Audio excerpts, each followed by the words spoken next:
Assalamualaikum warahmatullahi wabarakatuh. Selamat pagi Pak Ahmad Susilo. Di sini tanggal 26 November ya. Yang mana saat ini saya mau diaktifkan menjadi seorang driver yang bertugas di SHT Jember, Pak. Ya, peserta yang bertugas di SHT Jember. Saya selaku Viko itu harus memberikan pemahaman itu apa yang namanya super driver skill, super driver service, water helmet, overstay, overspeed dan lain sebagainya. Dimana itu di sini ada DMS. Jadi DMS ini singkatan dari Driver Management System. Itu yang sudah disusun rapi dari tim pilot selaku customer kita. Lanjut di gambar yang kedua, daily inspection collision. Di sini Pak Susilo, rata-rata unit yang kita sediakan di sini yang dari tim pilot sediakan itu sudah CDD dan CDP, yang mana sudah berbahan bakar solar. Di situ sudah saat ini di pengiriman di Jember ini sudah memakai uang cash untuk pembelian solar. Di situ juga sama harus nanti akan ketemu dengan sistem Bimover ya, Bimover maupun PTV. Yang mana untuk pembelian solar tersebut harus memilih SPBU PT Setra Praba Perkasa. Ya Pak, ya. Jangan sampai SPBU DC Jember, itu keliru. Jadi harus SPBU PT Setra Praba Perkasa. Ya. Terus sebelum closing nota tersebut harus di-input, jangan sesudah closing di-input. Nanti akan menjadi masalah di situ, yang ujung-ujungnya nanti dibebankan ke driver. Ya, jadi pokoknya biaya apapun sebelum closing harus sudah ter-input, biaya BBM, biaya penyeberangan, biaya yang dan yang lain sebagainya. Parkir juga, ya parkir juga di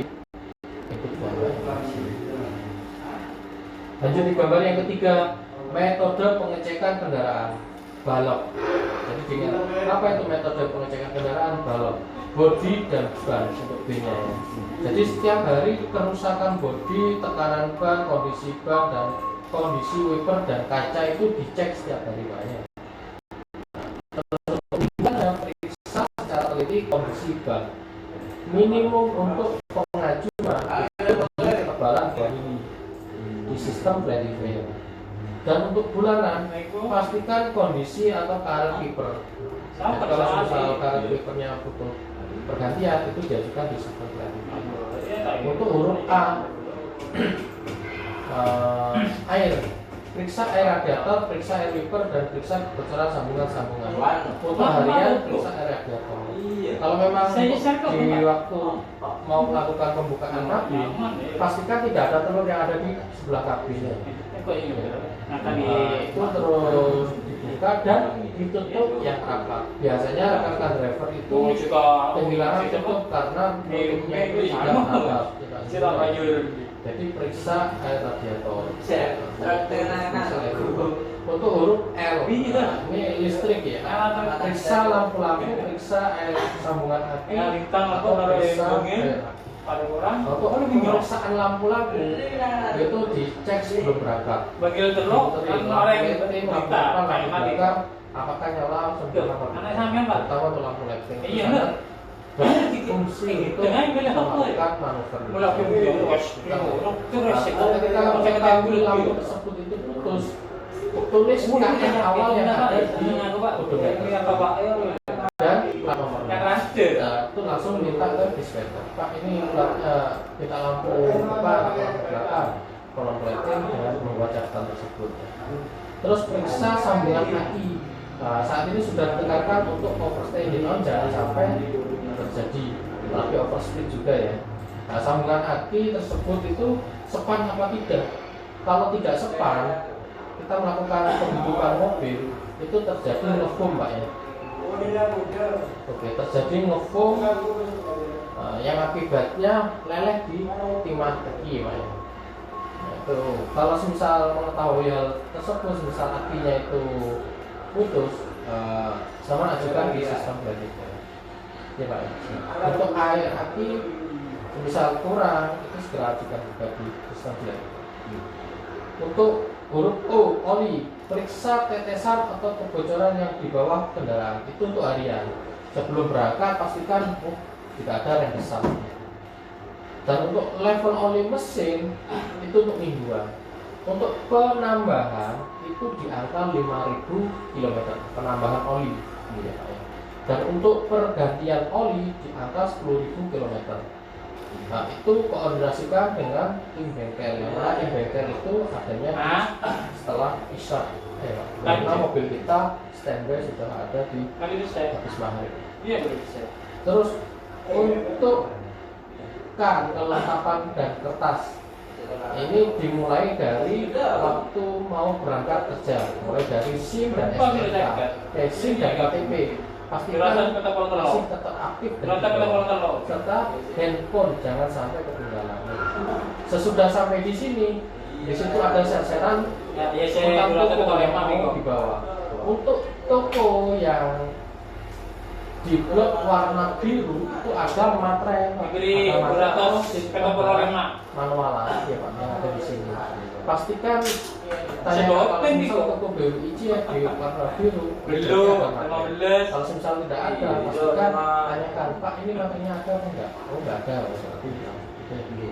Nah, terus untuk STNK juga, karena kita di sini sudah tiap pagi kadang berbarengan Pak menyerahkan STNK. Takutnya salah bawa STNK.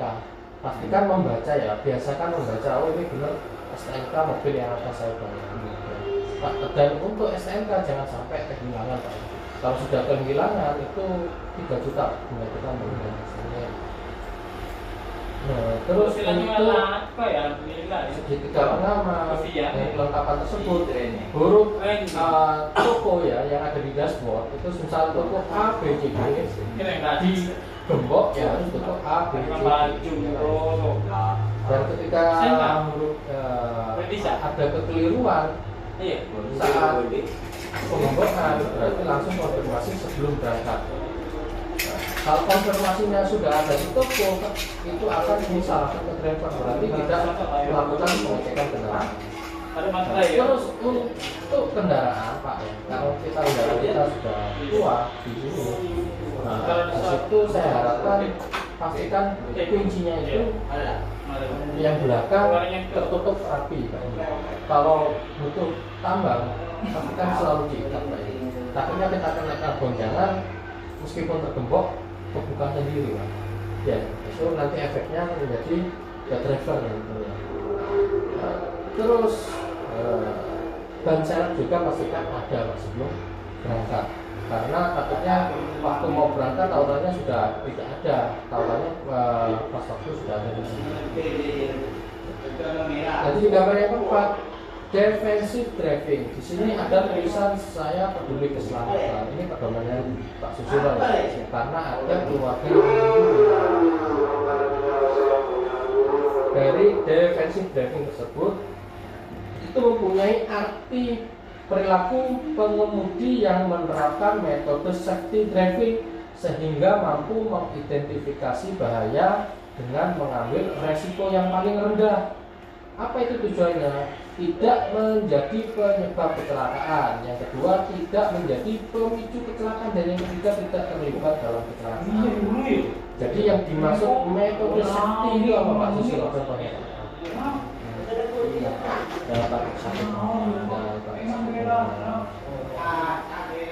nah, jadi yang dimaksud metode safety-nya itu ya pengecekan balok tadi itu juga termasuk metode safety Pak ya. Iya. Pengecekan rem juga itu termasuk juga metode safety. Awasi kondisi sekitar itu juga termasuk metode safety. Dan tidak luput berdoa akan keselamatan itu juga metode safety. Lanjut di gambar yang ke-4, ke-6.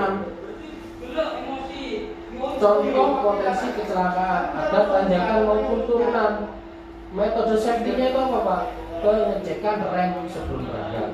Jangan sampai kita lengah tidak mengecekkan rem, karena kalau menghadapi kontur jalan yang naik turun itu akan fatal kalau kita ya, terkendala di pengrem. Lanjut di gambar yang kedua, ada ibu-ibu lighting kiri, ternyata dia belok kanan, lighting kanan, ternyata dia belok kiri. Metode safety-nya apa Pak? Jaga jarak aman, selalu awasi kondisi sekitar. Ya. Terus ada gambar ketiga, ada persimpangan. Pak Susilo bukan dari jalur utama, ini jalur utama, ini persimpangan. Metode safety-nya apa Pak? Dahulukan jalur utama ini lewat dulu, baru kita mengikuti dari belakang. Yang namanya jalur utama itu pengertiannya pengendara yang tidak memotong arah. Jadi kalau misal berhadapan, Pak Susilo mau memotong sama-sama dari jalur lurus, tapi Pak Susilo mau memotong. Jadi dahulukan jalur utama dulu, baru Pak Susilo mengikuti dari selanjutnya. Ada truk bermuatan lebih. Metode safety-nya Pak, jaga jarak aman. Kita boleh mendahului truk itu, namun pastikan tidak ada unit yang ada di depannya Pak. Jadi kontrol emosi ini sangat penting. Jadi jangan mau mendahului padahal di depan itu ada kendaraan yang kita menganggap ini bisa masuk, ini bisa masuk. Jangan berpikiran seperti itu. Ya, jadi kontrol emosi sangat dibutuhkan. Terus untuk yang gambar yang kelima, ada bapak-bapak mendahului atau menyalip, tahuannya dia langsung nikung Pak. Nah, metode safety-nya itu apa Pak? Selalu awasi kondisi sekitar, lihat kaca spion 4-5 detik sekali. Lanjut gambar yang ketujuh, 5 langkah defensif driving di jalan.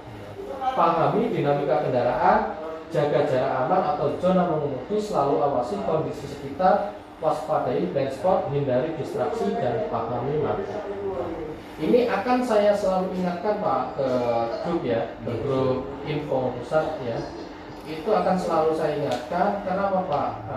Karena semua drivers semuanya di sini sudah paham Pak. Namun kenapa kecelakaan itu masih terjadi? Karena suatu unsur kelalaian Pak. Lalai dari defensive driving ini. Ya, jadi akan selalu saya ingatkan terutama pas waktu hujan. Karena jarak pandang kita itu sangat terbatas ketika hujan Pak ya. Lanjut di gambar yang ke-8, pahami dinamika kendaraan. Jadi dinamika ini apa Pak Susilo? Pengertiannya bahasa umumnya di sini. Ini ukuran. Ya ukuran ya, haluan ya. Jadi tiap mobil kecil, sedang dan besar itu haluannya berbeda-beda. Mulai dari panjang kendaraan. Ini contoh driver yang lupa akan panjang kendaraan, biasanya dia mundur atau atrek, tahu-tahu jebolin tembok, itu sering ya. Nanti akan menjadi beban. Lebar kendaraan, ketika menghadapi suatu kemacetan atau keramaian yang ada di jalan, pastikan lebar kendaraan kita itu paham. Agar supaya tidak kita menggol kanan kiri yang ada di sini. Tinggi kendaraan biasanya untuk contoh driver yang tidak paham tinggi kendaraan itu ketika berjalan totalnya nyangkut di pohon Pak mobilnya. Nah itu sering ya, nyangkut di portal.